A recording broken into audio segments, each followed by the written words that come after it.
الحمد للہ وکفا وسلام علی عبادہ الذین اصطفیٰ اما بعد۔ آج آپ کے سامنے ایک چھوٹی سی حدیث سنانا چاہتا ہوں۔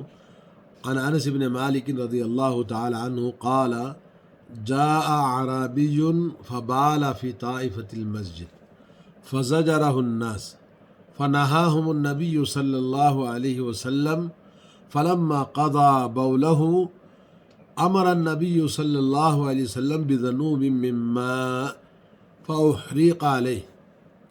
صحیح بخاری صحیح مسلم کی حدیث ہے کہ جس میں ایک واقعے کا ذکر ہے کہ جس میں ایک دیہاتی آدمی، اعرابی کہتے ہیں، اعراب یعنی شہر سے کنارے دیہات میں رہنے والے صحابی کا واقعہ ہے کہ وہ اللہ کے نبی صلی اللہ علیہ وسلم مسجد میں بیٹھے ہوئے ہیں، صحابہ بھی بیٹھے ہوئے ہیں، تو وہ شخص آتا ہے اور مسجد میں پیشاب کر دیتا ہے مسجد کے کنارے۔ جیسے اس کو راستے میں جاتے ہوئے پیشاب لگا، تو پیشاب کرنے کے لیے جیسے لوگ آج بھی ہم جگہ ڈھونڈتے ہیں، تو اس نے دیکھا کہ ایک جھوپڑ پٹی ہے، مسجد کو اس نے اندر داخل ہوا اور ایک کنارے بیٹھ کے پیشاب کرنے لگا۔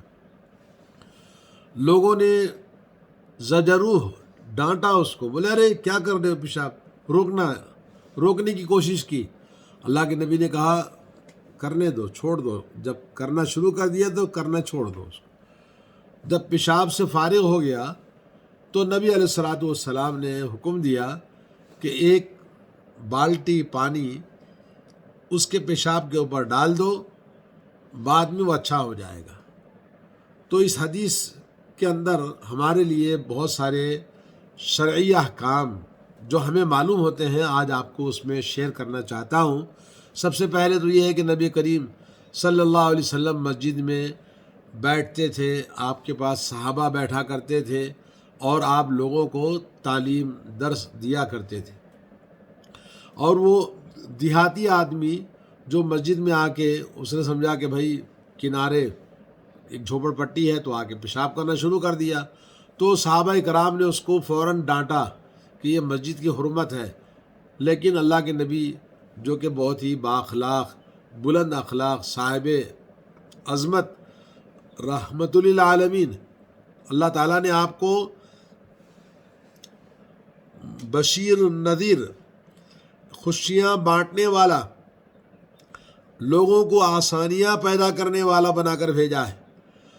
جب آپ نے اس دیہاتی کو پیشاب کرتے دیکھ لیا تو کہا کہ اب چھوڑ دو اس کو، منع مت کرو، یہاں تک کہ وہ پیشاب جب گندا ہو ہی گیا ہے تو پھر اس کو نہ روکیں، کیونکہ اگر پیشاب روک لیتا تو ممکن ہے پیشاب کے روک لینے سے اس کو تکلیف ہوتی، کوئی اور مصیبت آتی، لیکن وہ پیشاب آلریڈی کر چکا ہے، تو وہ جو کر چکا ہے تو گندا ہو چکا ہے، تو پوری طرح اس کو چھوڑ دو۔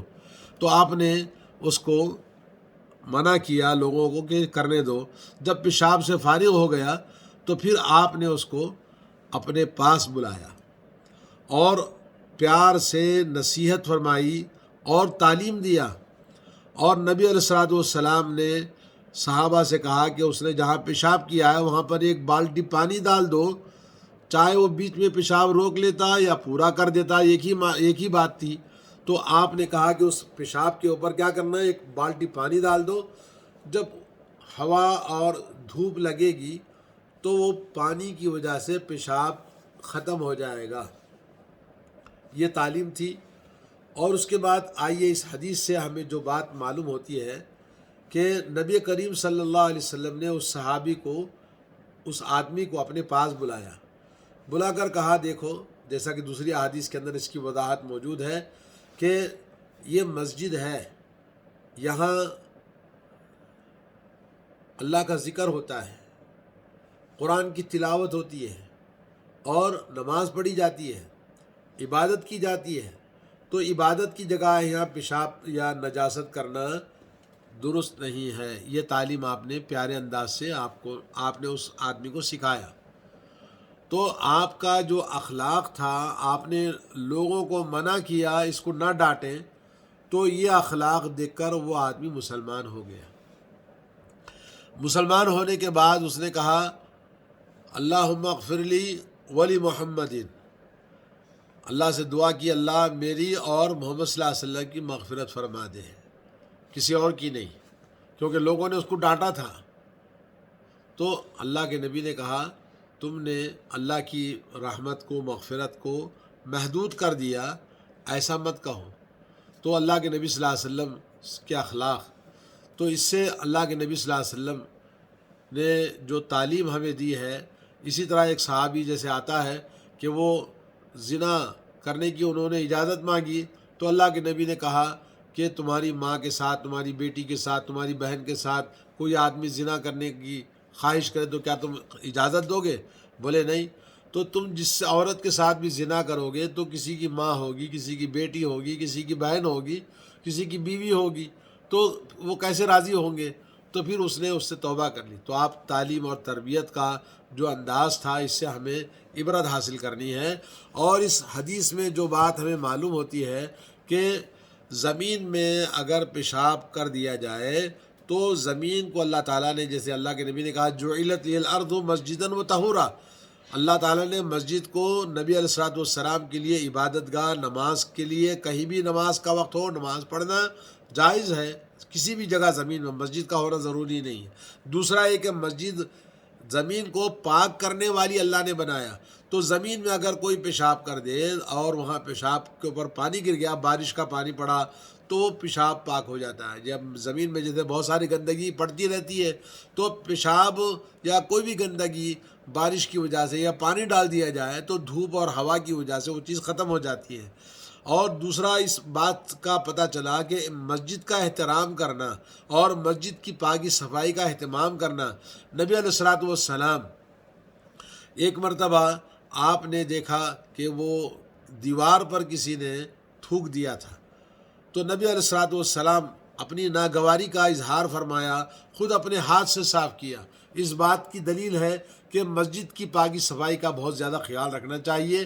اور ایک حدیث میں اللہ کے نبی صلی اللہ علیہ وسلم کے بارے میں فرمایا کہ قیامت کے دن آپ کی امت کے اعمال پیش کیے جائیں گے، آپ کے سامنے آپ کی امت کے اعمال پیش کیے جائیں گے.